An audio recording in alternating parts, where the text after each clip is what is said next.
Preface. The angels tell us that Earth is going through a monumental shift. Our collective consciousness is growing through a vibrational shift, as if we were attuned to one radio station and the dial were turning to another.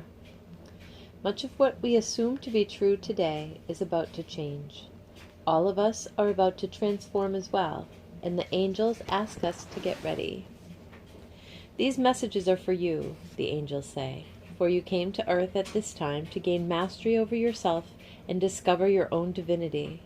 By shining your light, you fulfill your mission to dispel darkness in these exciting yet tumultuous times. You signed up for this mission, agreeing to act as a lighthouse, shining your light and showing those lost at sea a path to a safe harbor. Now an alarm clock sounds, and there is no snooze button to punch. Wake up. It is time.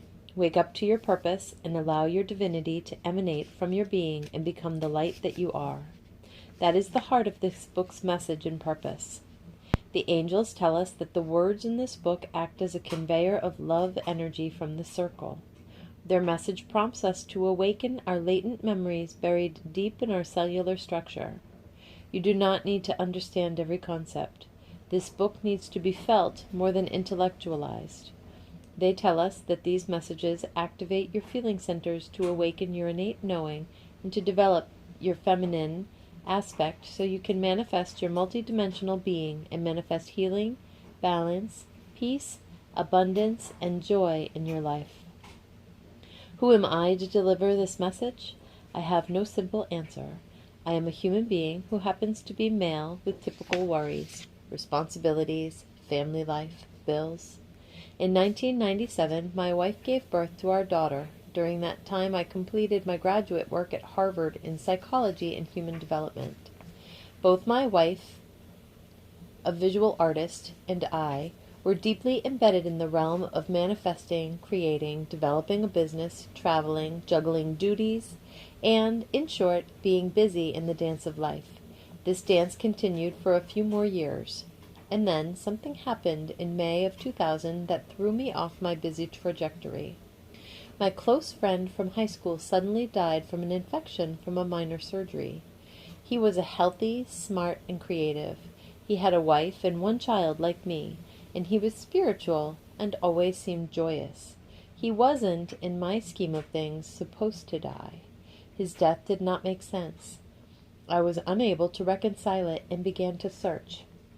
I felt that there was something hidden beneath his death, and I was determined to find out what it was. I did not talk to anyone about his death, nor did I hire a detective. Instead, I began to read. I started reading books on anything I could find, from spirituality to Eastern and Western philosophy, to discover answers to my questions about life's purpose.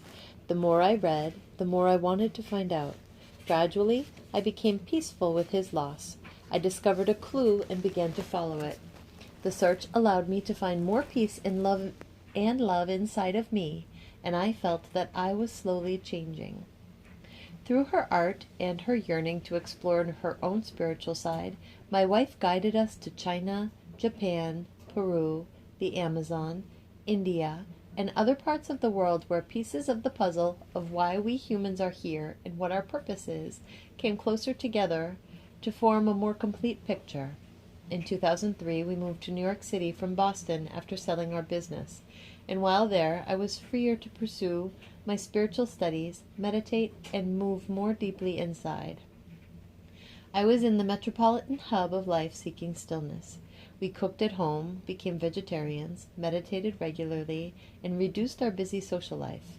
After returning from a trip to Japan, where we spent considerable time meditating in the temples of Kyoto, my wife felt that she wanted to try to live in Europe for a short time while tending to her elderly parents. I stayed in New York City to wrap up some things before joining them.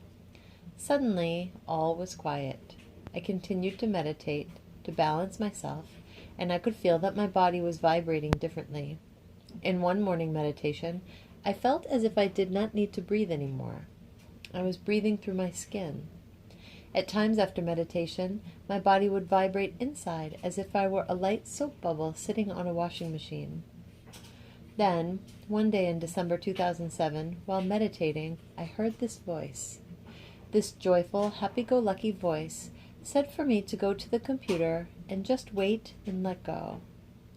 So I turned on the computer and waited. That sounds easy, I thought. And then I heard the beginning of a sentence, and then I heard the next sentence, and then I just kept following and typing what I heard. I wasn't worried about what I was going to write or what was being said. I just let it be written. When I read it again, it was a short paragraph that gave me an intention to be in a place of love so I could be ready to write. After this short experience, I felt light and wonderful, so I went to have tea at Starbucks on Reed Street and Broadway to try to process the event. While sitting there, I had a vision of 3 angels and heard the first message and took notes. That was on December 10th, 2007. And then 2 hours passed. I tried to read the message, and it sounded strange yet beautiful. It came without effort and with love, joy, and peace. I continued. For each of the next several days, for 6 months, 2 hours almost each day, I worked with the same process of receiving and writing. Each time I wrote, I had to be in a place of no judgment. I had to let it flow. While taking notes, I would often be shown visions that I cannot describe, smell scents that I do not have names for, and see geometric shapes that I cannot even draw. Even if the message came without a clear ending or a clear sense of where it was taking me, I just kept letting one word lead me to the next word. It was a process. The process was an act of faith. The greatest challenge was not to hold on to any preconceptions of anything, of reality, or even how a sentence should be constructed. Every time before taking down the message, I would read the intention and wait to hear the first word or sentence. The process was similar for each of the messages. Like a student in class, I would write what I heard. At times I experienced fears that the messengers would not come back, but they always did. I had to surrender. It was a new experience, but it always felt light and joyful.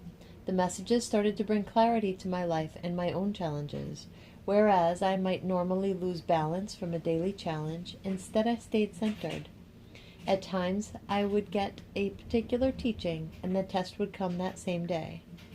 I would almost smile and tell myself, at least you can't claim you weren't told. Was I channeling? I wondered and asked the angels to give me a clue. They gave me their version of the source of information on October 2nd, 2008. I included it in Foreword from the Angels at the beginning of the book. Their version was fascinating to me, and I urge you to read it. The messages included in this book are from December 10th, 2007 until March 1st, 2008. There are over 40 messages from March to October 2008, which will be published in a second volume. I continue to write their messages as they come.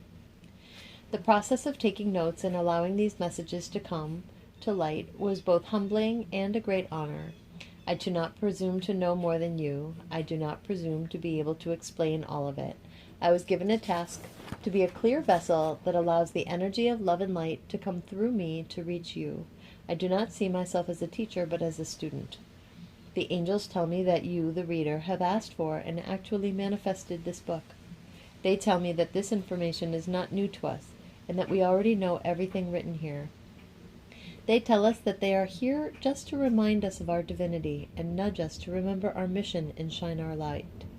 This book is meant to be read like a recipe book.